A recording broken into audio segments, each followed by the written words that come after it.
안녕하세요. 저는 하버드 대학교에서 일어난 놀라운 이야기를 전해드리려고 합니다. 2024년 가을, 미국 최고의 명문 대학에서 한글이 영어를 대신하기 시작했다는 믿기 어려운 소식이 전해졌습니다. 처음에는 단순한 학생들의 장난으로 여겨졌던 일이 결국 미국 교육계 전체를 뒤흔드는 사건으로 발전했습니다. 영어로 인해 고통받던 한 학생이 한글을 만난 순간부터 하버드 캠퍼스가 완전히 바뀌기 시작했죠. 오늘은 그 충격적인 8개월간의 기록을 여러분께 생생하게 들려드리겠습니다. 지금부터 함께 보시죠. 그 전에 잠깐만요. 버겁고 힘든 일상생활에 한 줄기 빛 같은 감동을 선사하는 감동망대입니다. 구독과 좋아요는 감동적인 이야기를 만드는데 큰 힘이 됩니다. 안녕하세요. 저는 2024년 9월 하버드 대학교 1학년 에밀리 존스입니다. 제가 겪은 첫 번째 충격적인 경험부터 말씀드리겠습니다. 철학과 첫 에세이 과제를 받았을 때 저는 자신만만했어요. 고등학교 시절 글쓰기로는 항상 좋은 점수를 받았거든요. 주제는 데카르트의 방법적 회의론에 관한 것이었는데 머릿속에는 이미 완벽한 논증이 구성되어 있었습니다. 문제는 그것을 영어로 옮기는 과정에서 시작됐어요. 제가 생각한 복잡하고 정교한 철학적 개념들이 영어 문법의 벽에 부딪혔습니다. 동사의 시제 일치, 관사 사용법, 복잡한 철자법들이 제 사고를 계속 방해했어요. 특히 영어의 불규칙 철자 체계는 정말 악몽 같았습니다. 같은 소리인데도 다른 철자를 쓰는 경우가 너무 많았거든요. 위더스푼 도서관에서 밤을 새워가며 교정했습니다. 맞춤법 검사기를 돌리고 문법책을 뒤지며 하나하나 확인했어요. 그런데도 제출한 에세이에는 여전히 수많은 오류가 남아 있었습니다. 결과는 참담했어요. C-라는 점수와 함께 돌아온 에세이에는 빨간 펜으로 가득한 교정 표시들이 있었습니다. 교수님의 피드백은 더욱 절망적이었어요. 아이디어는 훌륭하지만 언어적 표현력이 부족하다는 내용이었습니다. 제가 하고 싶었던 말들이 영어라는 복잡한 체계 때문에 제대로 전달되지 못했다는 뜻이었죠. 그 순간 저는 처음으로 언어 자체에 대한 분노를 느꼈습니다. 왜 이렇게 복잡하고 비효율적인 문자 체계를 사용해야 하는 걸까요? 철자와 발음이 일치하지 않는 영어 때문에 제 사고가 왜곡되고 있다는 생각이 들었어요. 언어가 사고를 담는 그릇이라면 지금 제가 사용하고 있는 그릇은 너무 깨져 있고 새고 있었습니다. 그날 밤 기숙사로 돌아가면서 저는 다짐했어요. 이 문제를 해결할 방법을 반드시 찾겠다고 말이에요. 그때는 몰랐죠. 바로 다음 날 제 인생을 완전히 바꿀 만남이 기다리고 있다는 것을. 다음 날 오후 학생회관 카페에서 우울하게 앉아있던 저에게 한 명의 동양인 학생이 다가왔습니다. 그는 자신을 김지민이라고 소개했어요. 한국에서 온 유학생이었죠. 지민은 제가 어제 철학 수업에서 받은 낮은 점수에 대해 이야기하는 것을 우연히 들었다고 했습니다. 그리고는 정말 놀라운 말을 했어요. 영어보다 훨씬 단순하고 효율적인 문자 체계가 있다는 것이었습니다. 처음에는 반신반의했어요. 영어가 세계 공용어이고 가장 발달된 언어라고 생각해왔거든요. 그런데 지민의 설명을 들으면서 점점 놀라게 되었습니다. 한글이라고 불리는 이 문자는 자음과 모음을 조합해서 소리를 그대로 표현할 수 있다는 것이었어요. 지민이 메모장에 간단한 예시를 보여주었습니다. 히읗, 아, 니은 이 세 개의 기호를 조합하면 한이라는 글자가 되고 이것은 정확히 한이라는 소리를 나타낸다고 했어요. 영어처럼 같은 소리를 여러 가지 방식으로 쓰는 불규칙성이 전혀 없다는 설명이었습니다. 더욱 놀라운 것은 한글의 과학적 체계였어요. 자음은 발음할 때 혀와 입의 모양을 본떠 만들어졌다고 했습니다. 기역은 혀뿌리가 목구멍을 막는 모양, 니은은 혀끝이 윗잇몸에 닿는 모양을 형상화한 것이라고 설명해 주었어요. 이런 체계적이고 논리적인 구조는 영어에서는 찾아볼 수 없는 것이었습니다.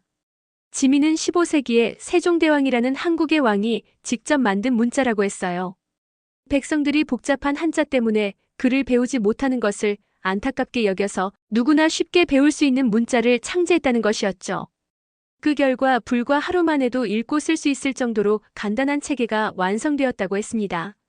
저는 점점 흥미를 느꼈어요. 정말로 그렇게 간단하다면 제가 영어 때문에 겪고 있는 문제들을 해결할 수 있을 것 같았거든요. 지민에게 직접 가르쳐달라고 부탁했습니다. 그는 기꺼이 응해주었어요. 먼저 기본 자음 14개와 모음 10개를 알려주었습니다. 각각의 기호들이 어떤 소리를 나타내는지, 어떻게 조합하는지를 차근차근 설명해 주었어요. 정말로 체계적이고 논리적이었습니다. 영어처럼 암기해야 할 예외 사항들이 거의 없었어요. 그날 저녁 기숙사에 돌아가서 지민이 써준 메모를 다시 보았습니다.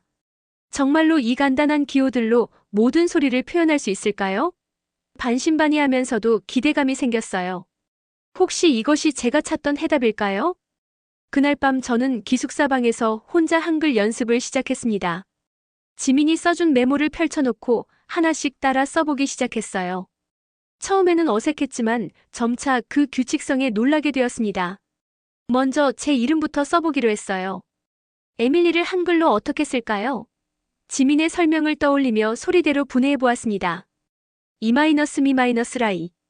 이음과 에를 합쳐서 에, 미음과 이를 합쳐서 미, 리을과 이를 합쳐서 리. 에밀리가 되었어요. 정말 신기했습니다. 영어로 에밀리를 쓸 때는 이가 왜 아이 소리가 아니라 이 소리인지, 왜 Y가 아이 소리를 나타내는지 전혀 논리적이지 않았거든요. 하지만 한글로는 소리나는 대로 정확하게 표현할 수 있었어요. 다음으로 간단한 영어 단어들을 한글로 써보기 시작했습니다. 펄라서피를 필로소피로, 디마크러시를 데모크라시로 써보았어요. 복잡한 철자법을 외울 필요 없이 그냥 소리나는 대로 쓰면 되는 것이었습니다. 시간이 지날수록 더욱 놀라운 발견을 하게 되었어요. 한글로 쓰면 같은 내용을 영어보다 훨씬 빠르게 기록할 수 있다는 것이었습니다. 복잡한 철자를 고민할 필요가 없으니까 생각하는 속도에 맞춰서 글을 쓸 수 있었어요. 다음 날 철학 수업에서 저는 몰래 한글로 노트를 작성해 보았습니다. 교수님이 설명하는 복잡한 철학적 개념들을 한글로 받아 적었어요. 놀랍게도 영어로 쓸 때보다 훨씬 정확하고 빠르게 내용을 기록할 수 있었습니다. 특히 추상적인 개념들을 표현할 때 차이가 확연했어요.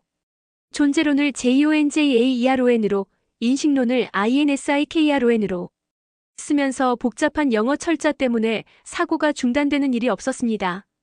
오히려 더 깊이 생각할 수 있었어요. 수업이 끝난 후 제 노트를 다시 보니 정말 놀라웠습니다.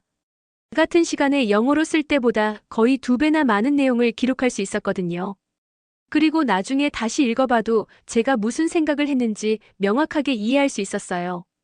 저녁에 지민을 만나서 이 놀라운 경험을 이야기했습니다. 그는 전혀 놀라지 않더군요. 한국에서는 당연한 일이라고 했어요. 한글의 효율성 때문에 한국이 세계에서 문맹률이 가장 낮은 나라 중 하나라고 설명해 주었습니다. 그때부터 저는 본격적으로 한글을 활용하기 시작했어요. 개인적인 일기도 한글로 쓰고 과제를 준비할 때도 먼저 한글로 아이디어를 정리한 다음 영어로 번역하는 방식을 택했습니다. 결과는 놀라웠어요. 사고가 훨씬 명확해지고 논리적 구조도 더 체계적으로 세울 수 있었습니다. 며칠 후 저는 룸메이트 사라에게 이 비밀을 털어놓았어요. 사라도 영어의 복잡한 철자법 때문에 고생하고 있던 터라 무척 관심을 보였습니다. 저는 지민에게 배운 것들을 사라에게 가르쳐주기 시작했어요. 사라는 단 2시간 만에 자기 이름을 한글로 쓸 수 있게 되었습니다. 우리는 이것이 정말 혁신적인 발견이라고 생각했어요. 하지만 아직은 비밀로 해두기로 했습니다. 과연 다른 사람들이 이해해줄까 싶었거든요. 한 달이 지나자 저희 비밀 그룹은 6명으로 늘어났습니다. 사라가 경제학과 친구 마이클을 데려왔고 마이클은 다시 자신의 룸메이트 데이빗을 불러왔어요.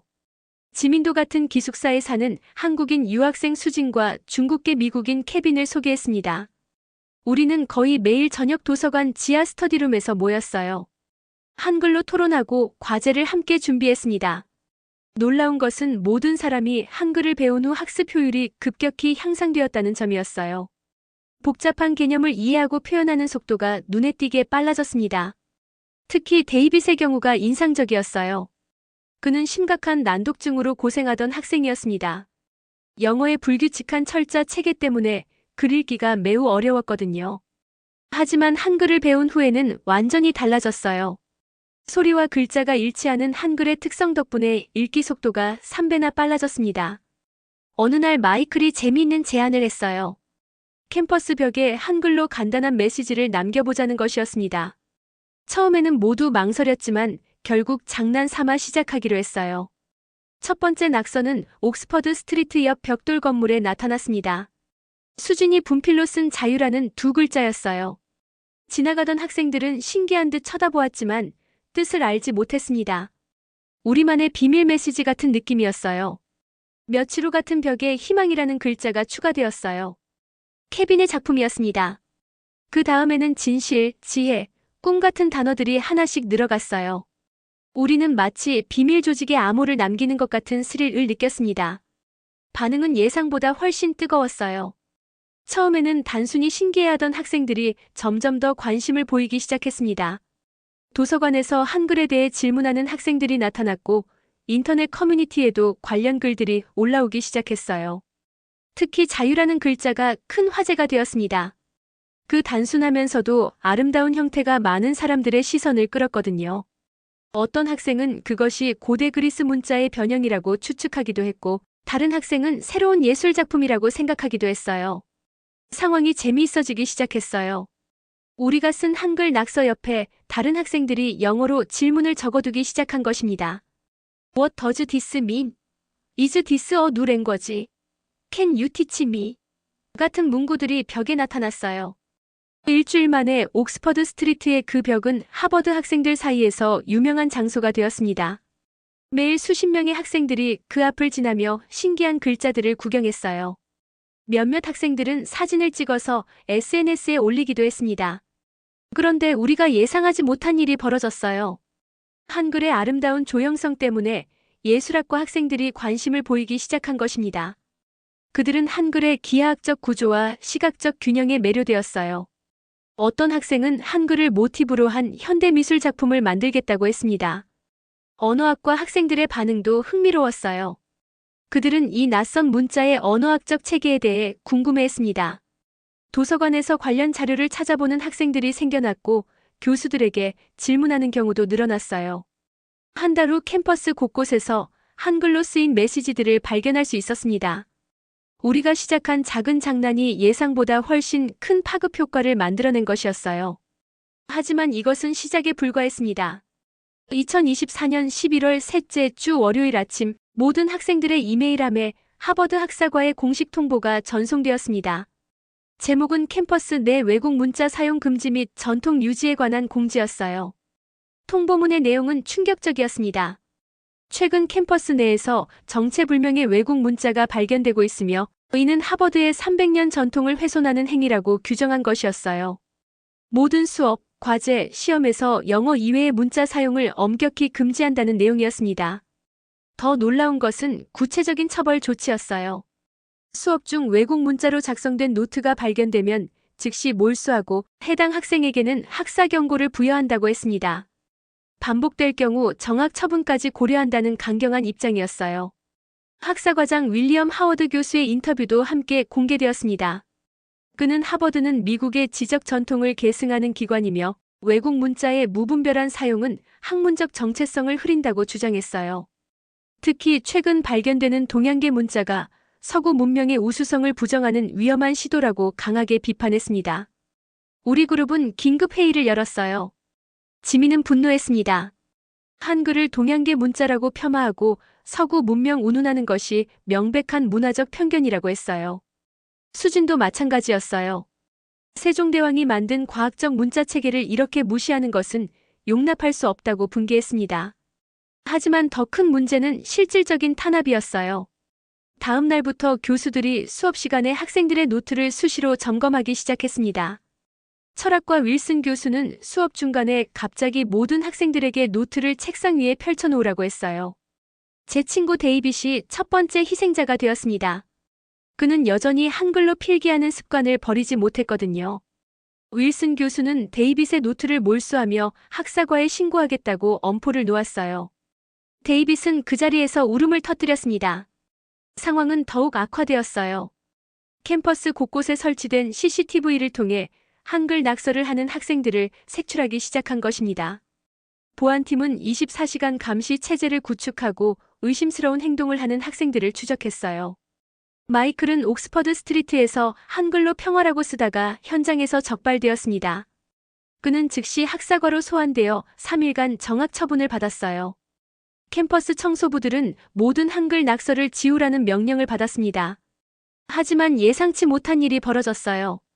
금지령이 내려진 후 오히려 한글에 대한 관심이 폭발적으로 증가한 것입니다. 금지된 것에 대한 호기심이 작용한 것이었어요. 학생들은 은밀하게 한글을 배우기 시작했습니다.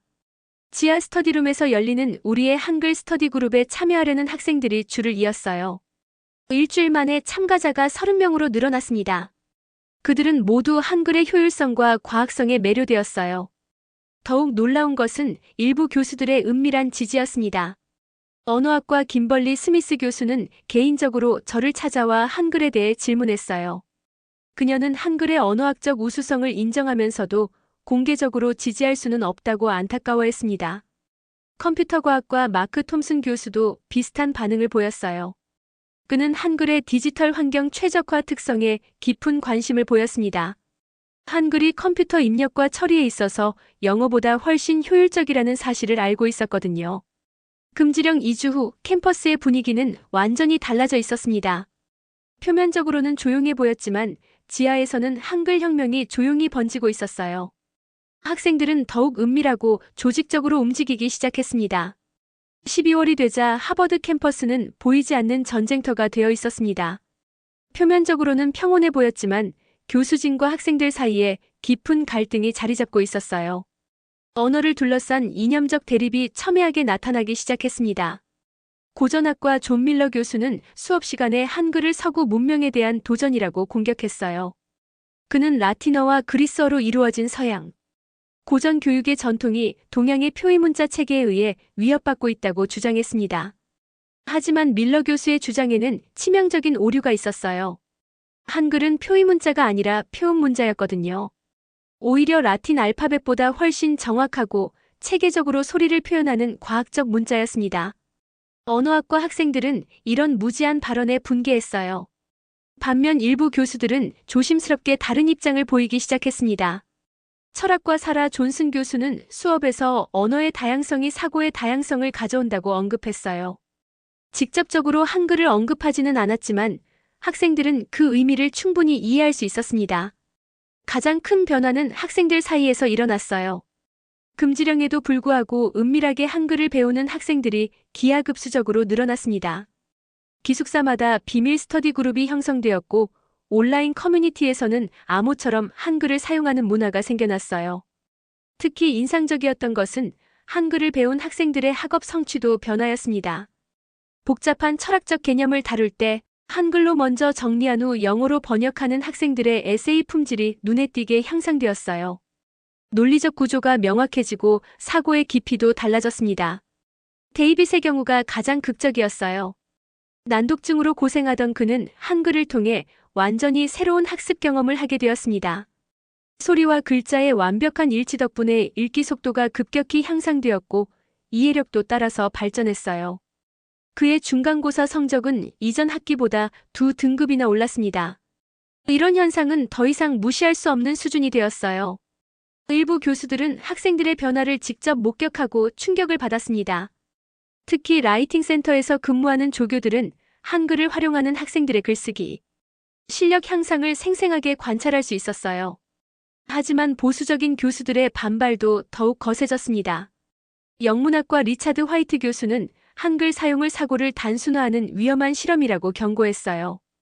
복잡한 영어 문법과 어휘 체계야말로 고도의 사고력을 기르는 필수 요소라고 주장했습니다. 화이트 교수의 주장은 많은 논란을 불러일으켰어요. 학생들은 오히려 한글의 효율성 덕분에 더 깊고 창의적인 사고가 가능하다고 반박했습니다. 복잡한 철자법에 신경 쓸 시간의 내용에 더 집중할 수 있다는 것이었죠. 상황이 복잡해지면서 캠퍼스 내에서는 다양한 파벌이 형성되기 시작했어요. 전통 수호파는 영어 중심의 교육 과정을 고수해야 한다고 주장했고, 개혁파는 언어적 다양성을 인정해야 한다고 맞섰습니다. 학생들도 마찬가지였어요. 한글을 적극적으로 활용하는 그룹, 금지령을 지지하는 보수적인 그룹, 그리고 중간적 입장을 취하는 그룹으로 나뉘었습니다. 기숙사 식당에서는 이 문제를 놓고 격렬한 토론이 벌어지곤 했어요. 가장 놀라운 것은 한글을 배운 학생들 사이에서 나타나는 창의적 활용이었습니다. 그들은 한글로 시를 쓰고 철학적 에세이를 작성했어요. 영어로는 표현하기 어려웠던 미묘한 감정과 사상을 한글을 통해 더 정확하게 담아낼 수 있었습니다.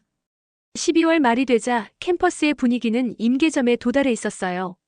무언가 큰 변화가 일어날 것 같은 긴장감이 모든 곳에 스며들어 있었습니다. 그리고 그 변화는 바로 다음 달에 현실이 되었어요. 2025년 1월 15일 오후 2시 위더스푼 도서관 앞에 모인 80여 명의 학생들이 하버드 역사에 한 획을 그었습니다. 그들은 모두 손에 하나씩 팻말을 들고 있었는데 놀랍게도 모든 문구가 한글로 작성되어 있었어요. 시위의 발단은 일주일 전에 일어난 사건이었습니다. 경제학과 3학년 제시카 브라운이 한글로 작성한 개인 일기장을 기숙사 사감에게 빼앗긴 것이었어요. 사감은 그것이 외국 문자로 작성된 의심스러운 문서라며 학사과에 신고했습니다. 제시카는 개인의 프라이버시 침해라고 항의했지만 받아들여지지 않았어요. 이 소식이 한글 스터디 그룹에 전해지자 분노가 폭발했습니다. 개인 일기마저 검열한다는 것은 명백한 인권 침해였거든요. 지민은 즉시 조직적인 대응을 제안했고 우리는 공개 시위를 계획하기 시작했어요. 시위 준비 과정에서 놀라운 일들이 벌어졌습니다. 한글을 배우지 않은 학생들도 대거 참여 의사를 밝힌 것이었어요. 그들은 언어의 자유보다는 학문적 다양성과 개인의 선택권을 지지한다는 입장이었습니다. 팻말 제작은 그 자체로 하나의 교육 과정이 되었어요. 한글을 모르는 학생들에게 간단한 단어들을 가르쳐주면서 함께 문구를 만들었습니다. 지적 자유는 선택에서 시작된다는 메인 슬로건을 비롯해 다양성을 존중하라, 언어는 사고의 날개다, 편견을 버려라 같은 문구들이 탄생했어요. 시위 당일 도서관 앞 광장은 그야말로 장관이었습니다. 80명의 학생들이 질서정연하게 서서 각자의 팻말을 들고 있었어요. 지나가던 학생들과 교수들이 하나둘 모여들기 시작했습니다. 가장 눈길을 끈 것은 팻말의 시각적 효과였어요. 한글의 기하학적이고 균형 잡힌 형태가 만들어내는 조형미가 정말 아름다웠습니다. 마치 현대미술 전시회 같은 느낌이었어요. 많은 사람들이 사진을 찍기 시작했습니다. 시위는 조용하고 평화로웠어요. 우리는 구호를 외치거나 소란을 피우지 않았습니다. 그저 묵묵히 서서 팻말을 들고 있을 뿐이었어요. 하지만 그 침묵이 오히려 더 강력한 메시지를 전달했습니다. 오후 3시경 하버드 크림슨지 기자들이 도착했어요. 그들은 학생들을 인터뷰하기 시작했습니다. 데이빗은 자신의 난독증이 한글을 통해 어떻게 극복되었는지 생생하게. 가장 인상적인 순간은 사라의 발언이었어요. 그녀는 한글을 배우기 전과 후에 자신의 학업 성취도 변화를 구체적인 수치로 제시했습니다. 에세이 작성 시간은 30% 단축되었고 논리적 구조는 훨씬 명확해졌다고 했어요. 언론의 관심이 쏠리기 시작했습니다. 보스턴 글로브, 뉴욕 타임스의 기자들도 캠퍼스에 나타났어요. CNN에서는 생중계까지 시작했습니다. 하버드 언어 반란이라는 제목으로 전국에 보도되기 시작했어요. 시위가 진행되는 동안 예상치 못한 지지자들이 나타났습니다. 언어학과 김벌리 스미스 교수가 조용히 우리 뒤에 서서 함께했어요. 컴퓨터과학과 마크 톰슨 교수도 마찬가지였습니다. 그들은 공개적으로 발언하지는 않았지만 무언의 지지를 보여주었어요. 오후 4시 학사과장 윌리엄 하워드 교수가 직접 나타났습니다. 그는 학생들에게 즉시 해산할 것을 명령했어요. 하지만 아무도 움직이지 않았습니다. 우리는 평화롭고 합법적인 집회를 하고 있을 뿐이었거든요. 하워드 교수는 분노했습니다. 그는 이런 행위가 하버드의 품격을 떨어뜨린다며 강하게 비난했어요. 하지만 그의 감정적인 반응은 오히려 언론에 더 큰 관심을 불러일으켰습니다. 시위는 오후 6시까지 계속되었어요. 마지막에 지민이 짧은 성명서를 발표했습니다. 우리는 한국의 한글을 통해 더 효율적이고 창의적인 사고가 가능함을 경험했다. 이것은 반미나 반서구가 아니라 인류 문명의 다양성을 존중하자는 제안이다라는 내용이었어요. 그날 저녁 뉴스는 온통 하버드 시위 소식으로 가득했습니다. 전국의 대학가에서도 비슷한 움직임이 시작되었다는 소식이 들려왔어요. 우리가 시작한 작은 불씨가 전국으로 번지고 있었습니다. 시위 이후 2주간 하버드 캠퍼스는 전국의 주목을 받았습니다. CNN, BBC, 심지어 한국의 KBS까지 하버드 한글 현상을 집중 보도했어요. 특히 한국 언론들은 세종대왕의 한글이 미국 최고 명문대학에서 인정받고 있다며 큰 자부심을 표현했습니다. 변화는 예상보다 빨랐어요. 2월 첫째 주 하버드 교수회의에서 놀라운 결정이 내려졌습니다. 한글을 정식 연구 대상으로 인정하고 언어학과에서 한글 관련 강좌를 개설하기로 한 것이었어요. 김벌리 스미스 교수가 주도한 이 결정은 보수적인 교수들의 강한 반대에도 불구하고 통과되었습니다. 더욱 놀라운 것은 MIT에서 보내온 공동 연구 제안이었어요. 그들은 한글의 디지털 최적화 특성을 연구하고 싶다고 했습니다. 한글이 인공지능과 컴퓨터 언어 처리 분야에서 보여주는 효율성에 주목한 것이었죠. 학생들의 반응도 폭발적이었어요. 2월 중순까지 한글을 배우려는 하버드 학생이 500명을 넘어섰습니다. 기존의 지하 스터디 그룹으로는 감당할 수 없는 규모였어요. 우리는 공식적인 한글 학습 동아리 한글벗을 창립했습니다. 지민은 동아리 초대 회장이 되었고 저는 부회장을 맡았어요. 우리는 체계적인 교육 프로그램을 만들었습니다. 기초반에서는 한글의 창제 원리와 기본 구조를, 중급반에서는 한국어 문법을, 고급반에서는 한국 문학과 철학을 다뤘어요. 가장 인상적이었던 것은 교수들의 참여였습니다. 철학과 사라 존슨 교수는 한글로 번역된 동양 철학 텍스트에 깊은 관심을 보였어요. 그녀는 한글을 통해 동서양 철학의 융합 가능성을 탐구하고 싶다고 했습니다. 컴퓨터과학과 마크 톰슨 교수는 더 구체적인 연구를 시작했어요. 그는 한글의 조합형 문자 체계가 프로그래밍 언어 설계에 혁신적인 아이디어를 제공할 수 있다고 주장했습니다. 실제로 그의 연구팀은 한글 기반의 새로운 코딩 체계를 개발하기 시작했어요. 3월에는 더욱 놀라운 소식이 들려왔습니다. 구글과 마이크로소프트에서 하버드의 한글 연구에 관심을 표명한 것이었어요. 그들은 한글의 효율성이 차세대 음성 인식과 자연어 처리 기술에 중요한 역할을 할 수 있다고 보았습니다. 저는 이 모든 변화를 지켜보면서 캠퍼스 신문 하버드 크림슨에 기고문을 썼습니다.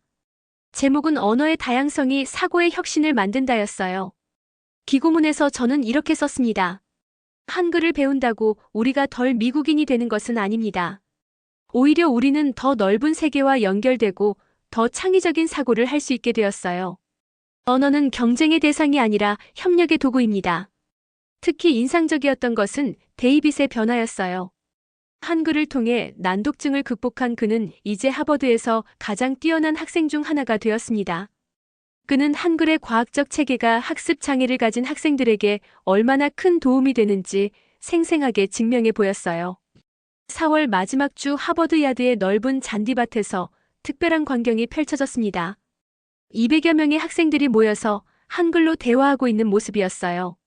처음으로 공개적으로 당당하게 한글을 사용하는 순간이었습니다. 그들은 한글로 철학을 논하고 과학을 토론하고 문학을 감상했어요. 영어를 완전히 대체한 것은 아니었지만 두 언어가 조화롭게 어우러지는 아름다운 모습이었습니다. 저는 그 광경을 바라보며 깨달았어요. 우리가 한 일은 단순히 새로운 언어를 배운 것이 아니었습니다. 우리는 편견의 벽을 넘어서고 다양성의 가치를 증명했어요. 그리고 무엇보다 지적 자유의 진정한 의미를 체험했습니다. 그날 저녁 일기에 저는 이렇게 적었어요. 한글로 말이에요. 오늘 우리는 자유롭다. 언어의 자유, 사고의 자유, 선택의 자유를 누리고 있다. 이것이야말로 진정한 교육의 모습이 아닐까? 6개월 전 실패한 철학 에세이로 좌절했던 제가 이제는 2개의 언어로 세상을 바라보고 있습니다. 한글이 제게 준 것은 단순한 문자가 아니라 새로운 사고의 틀이었어요. 그리고 그것은 하버드 전체에, 나아가 미국 전체의 작은 변화의 물결을 일으키고 있습니다.